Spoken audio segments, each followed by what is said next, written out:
मजहब, इंसानी इर्तिका और बदलती हुई समाजी ज़रूरतें। ज़हन पौधा।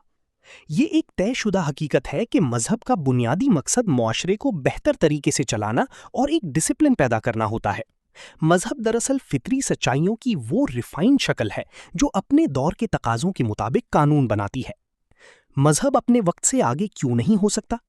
तारीख का मुताला करें तो मालूम होता है कि हर नया मजहब अपने से पिछले मजहब के रसूमो रिवाज और अखलाकियात को लेकर उनमें वक्त की ज़रूरत के मुताबिक तब्दीलियां करता है। यानी हर नया निज़ाम दरअसल पुराने निज़ाम की एक बेहतर और जदीद शक्ल होता है। मिसाल से समझें, खुराक का इर्तिका।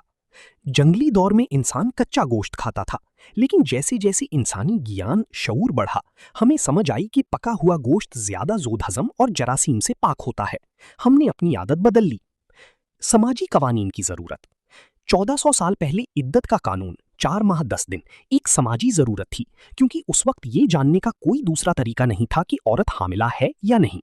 आज की जदीद दौर में जहां मेडिकल साइंस सेकंडों में हमल की तस्दीक कर सकती है, वहां पुरानी समाजी फिल्टर्स की वैसी जरूरत नहीं रही जैसे पहले थी। हमारी जिम्मेदारी क्या है? इंसान का तजर्बा, मुशाहिदा और इल्म मुसलसल आगे बढ़ रहा है। जब समाज में नई जरूरतें पैदा होती हैं तो पुराने उसूल नए दौर का साथ नहीं दे सकते।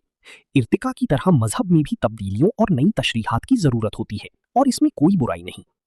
हमें अपने बच्चों को दुरुस्त रास्ते की निशानदही करनी होगी। उन्हें सिर्फ लकीर का फकीर बनाने के बजाय तनकीदी सोच और जदीद ज्ञान देना होगा, वरना वो रास्ता भटककर गलत मंजिल पर पहुंच जाएंगे।